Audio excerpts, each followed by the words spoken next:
by MD for the tag railroad. Now, that is your left. Everything I mentioned is your left. Making the other side not your left, right?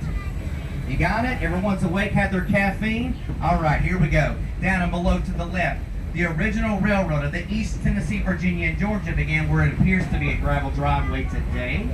Now, there's an issue with that line. There's an issue with that location. Chattanooga is very famous for its flooding, infamous for flooding. And in fact, the worst flooding that ever would occur would be a couple of years after the American Civil War ceases. And you have that original line 9 feet underneath the waters of the South Chickamauga Creek we're about to cross over. And again, one of the first things the Southern Railway does when they take over this line where we're operating now is move it over to the right. There's the location of the flood. You look at the water. How high would it have to rise to be able to be that level? Look down and below. You see the stone bridge piers? Those are the 1880s replacements. The first were very decorative stone arch.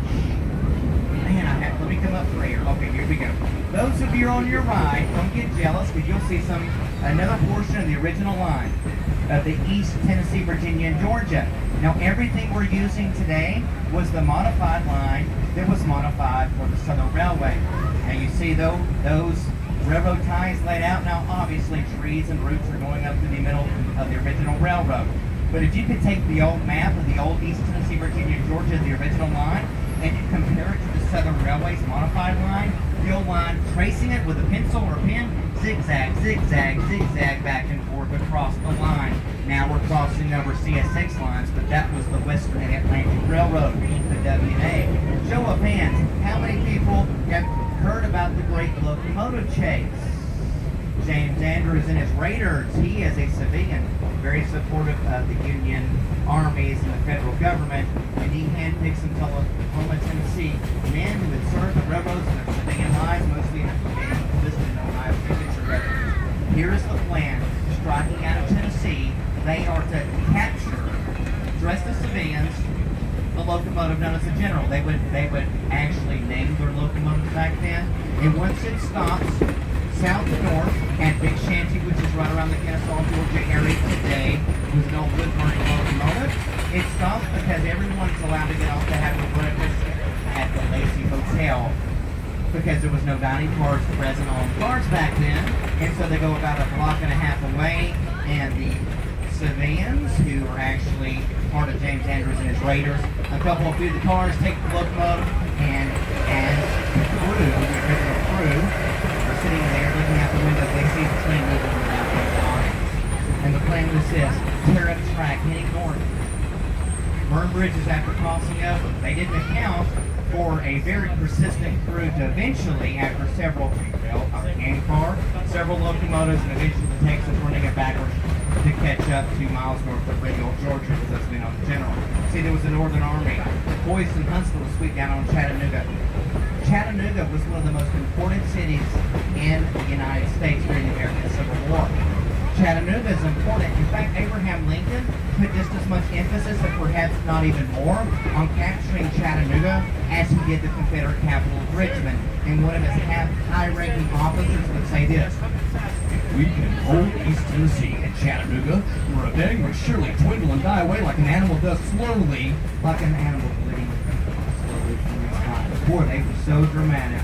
Capturing the railroads, establishing control of the railroads meant the difference between winning and losing the war, and the U.S. military developed the U.S. Military Railroad because of that very fact. And every time they took more and more acreage on land, and of course the deep south, they would standardize the gauge. We're crossing over Tunnel Boulevard minus the tunnel. You see, the tunnel was obviously not for the railroad, but it was used by automobile traffic on the boulevard to pass underneath the railroad itself. And when this line was abandoned in 1954, the city of Chattanooga comes along and removes the tunnel there. In the early 1970s, the Tennessee Valley Railroad had to build a spanning bridge. You see more of the original line veering off with the vegetation there to the left, and eventually veer back to the right. Now I want you to think about this. Southern Railway double-tracked this line. There were 2 lanes of track. A train could have already passed us heading in the opposite direction. Guys, we're using a double track at that time. The increasing passenger freight service is incredible, okay?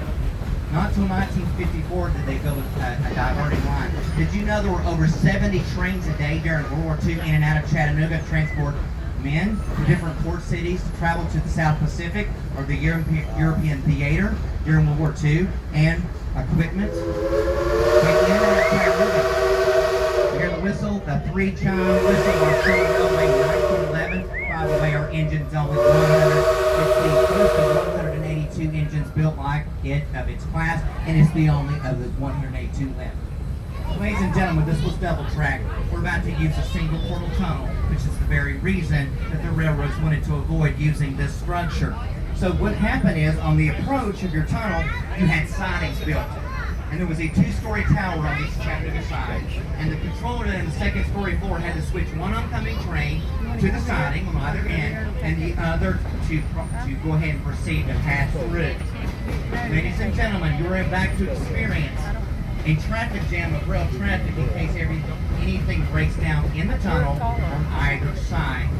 A single portal tunnel only allowing one train at a time. Ladies and gentlemen, you're about to experience a pre-American Civil War tunnel. 986 feet. Almost 3 football fields long. You got your cell phone on you with your flashlight up. You better go pull that up right now. You have a keychain with a light. Get that ready. Hold it up to the window. A couple of areas as we pass through. There's only about a foot and a half clear right on top wall.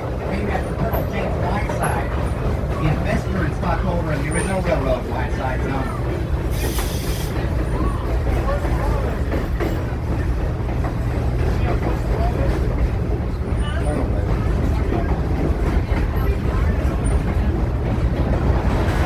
Southern Railway actually presents a very sensitive look about the very antiquated structure. Right now, probably out to not recently, so you guys are safe. You'll notice that a lot of brick and stone has been added over the course of many, many years to be able to stabilize this structure. The only alternative they have, because this structure, by the way, I forgot to say, was mostly done by hand, because you didn't have dynamite until 1867. And the only alternative would be that of black powder. A few years after the construction, notice the steep sides on both ends, or both sides, left and right of the tunnel. I want you to imagine an army attacking the ridge here. Now, General Sherman is coming to reinforce here at Chattanooga. The Army of the Cumberland, the Union force who had just lost the ground. I don't always say lost the battle. The Confederate Army retained the ground because the true prize was Chattanooga, because of all the railroad systems converging centrally, left, right, north, to south, all centrally into the city. Chattanooga in the Greek language, means rock coming to a point, referring specifically to the very end of Lookout Mountain beyond the Incline Railway. And the Cherokee, Chattanooga, means guardian of all mountains and valleys around this area. Very, very important to all tribes in this area.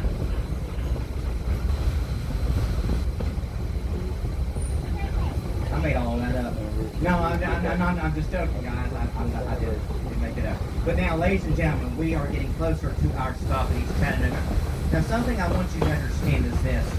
Now, we have a lot of people, and I'll talk a little bit more, but I'm going to talk a little bit before we get there. We're talking about black powder. Now, there's a problem with black powder, and every Union Confederate soldier knew it, using black powder rifle muskets. And that is this: the rule of thumb is you have to keep the powder dry, because if black powder gets wet, it's useless. If you see the dampness on the tunnel walls, that poses a major problem, okay? Now, Sherman has over 16,000 men, and he launches those men for assault 4 times back to where we just came from. The Confederate Army of Tennessee, the Arkansas and Texas troops and Tennesseans, had gone up to Chattanooga Station, which is right at the Chattanooga Airport today on the West Mid-Atlantic, and a courier gallops up by horse and gives the order to return to the ridge immediately because Sherman is forming up for an assault. They get just back in time when Sherman pulls his assault. Okay, he makes the assault to get way through because of steep terrain. Sherman's not happy about that.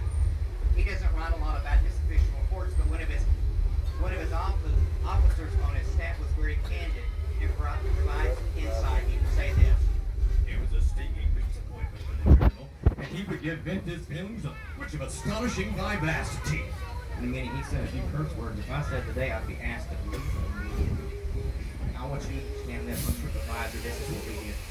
He took us on this rusty old rundown facility with rusty equipment, with rundown buildings. Ladies and gentlemen, this is not meant to be a scenic trip. What this is meant to be is a working rail yard.